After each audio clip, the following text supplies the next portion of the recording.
Воу! Вот это красавчик!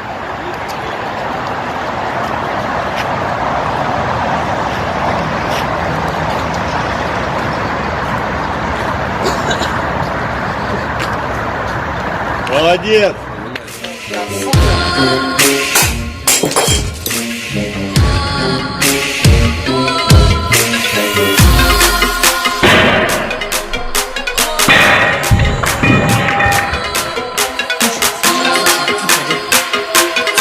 Sada.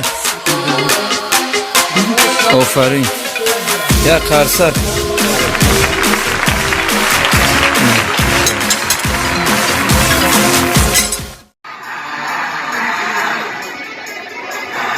Господа, прошу внимания, это все происходит с зубами.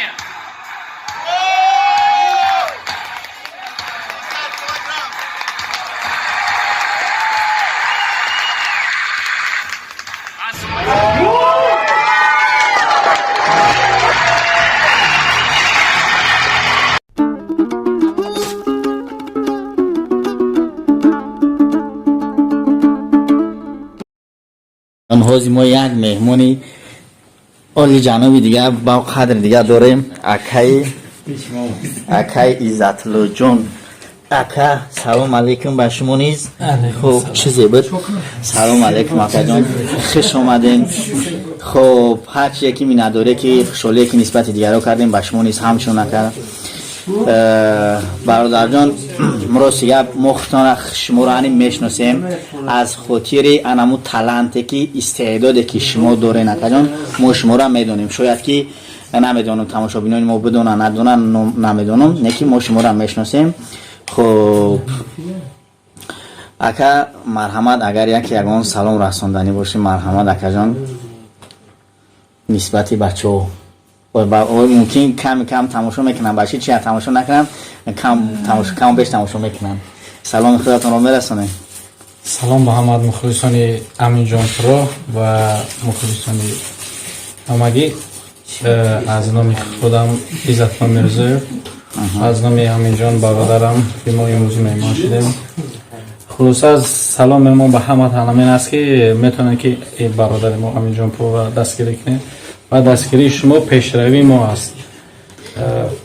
چند که شما دستگیری کردین هموقع پیشروی برادر ما میشه. نگفتن نماند دوستان گرامی که اکای عزت‌الله جان است. میرزاєv عزت‌الله گفتنی نام با نام کانال در یوتیوب دارد. به نهایت عزت‌الله میرزاєv مقصد اکمون تالنتی خوب دارد، استعدادی خوب دارد، یعنی که قوه جسمانی هم خوب دارد.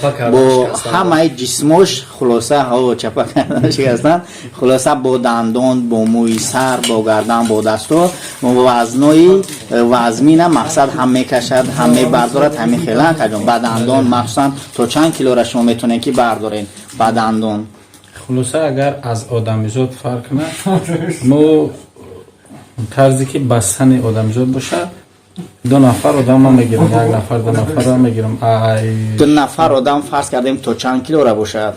اگه وزن شما نمیدونم و اگه بزبالا باشه همه یک آدم که در بندم چه نسبت باشه یا آدمو؟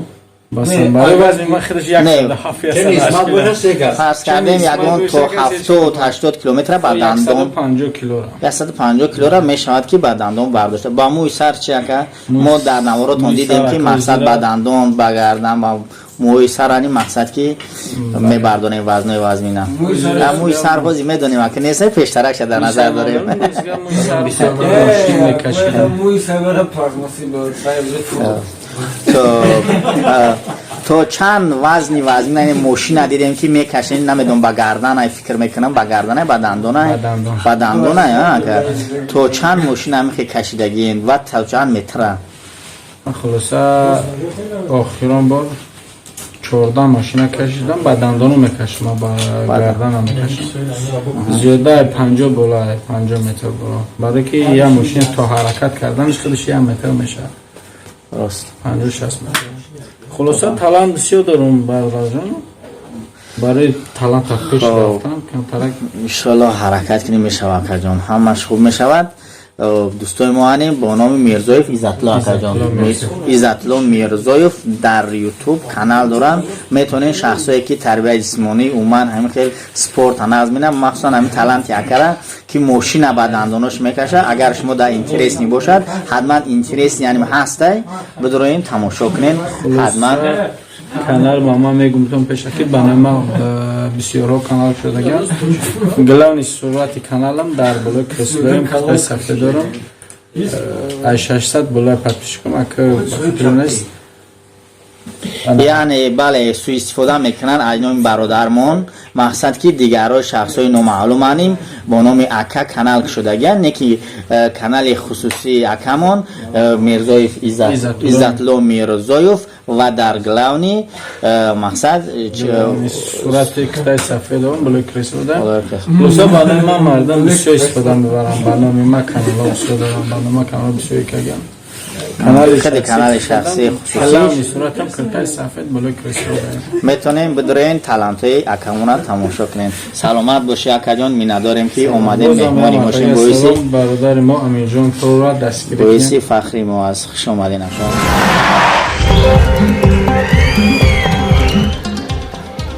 سلام علیکم تماشابینان و مخلصان عزیز، من همه شما رو دوست می‌دارم. من عزت‌الله میرزایف نایه واسه راستی من استعداد بسیار دارم. یک ماشین تا 14 ماشین با دندانم میکشم و با موی سرم با هم میکشم، لمشکم میخورم و این لگنایی هست که من دطوری سرم میشکنم و با اونیش دستم تا یک گوشت تا 40-50 گوشت رو میشکنم. بسیار است. در حقیقت حیرت‌آور با گوش میرسد اما دیدن در کار. بله. شنیدن کی بود مانند دیدن. عزت‌الله از چی آغاز میکنیم؟ لامپشکر خوردی چی نگفتیم؟ لگنه بومشکن.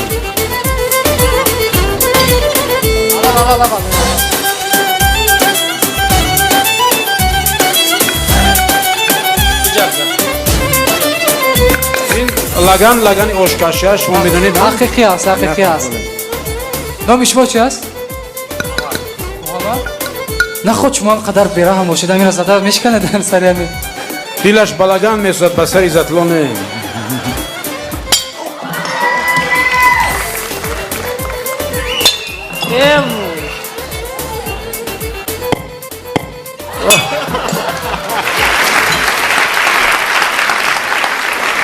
فکر میکنم دوستان عزیز از دیدن این هنر همه شما در تعجب هستید.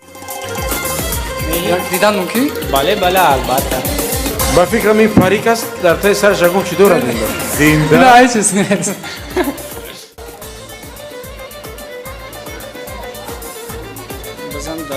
انا برای چی لامچکه بازی وقت نمیرسد. مزهش چگونه باشد؟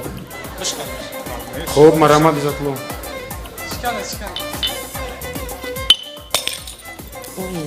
دوستان عزیز بیام بیرون نکنیم میکره باوری حاصل کردیم ها.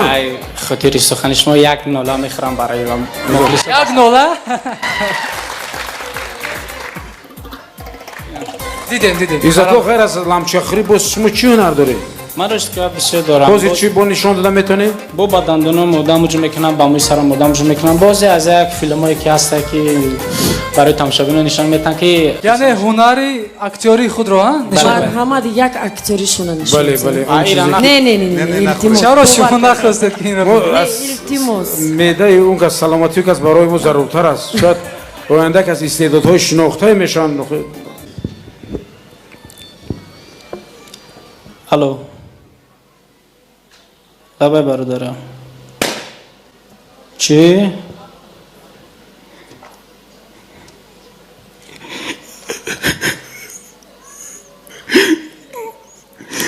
مادرم مرد.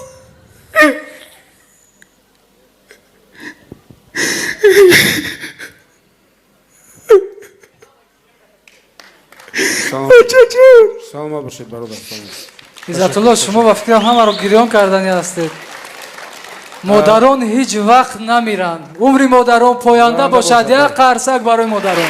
من با موی سرم آدم جو میکنم و با موی سرم هم فهمیدم. یک بار نشان دید ما با موی سرم جو میکنم با بدندانم. مرحمت. این کس موی سرشون استفاده میبرند در چیزشون کارشون ده برای همچون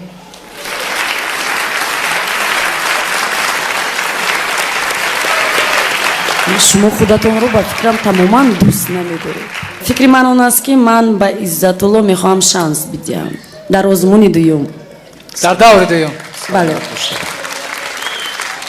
بعد چنین کوشش ها من هم یک شانس دیگر میدم. سلامت باشه. شما کاملا چی؟ سپیس.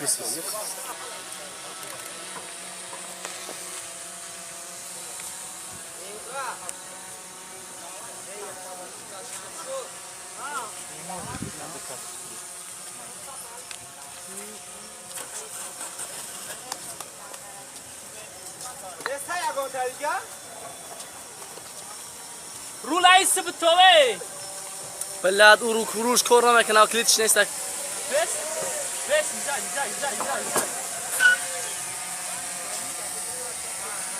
اینجا بانک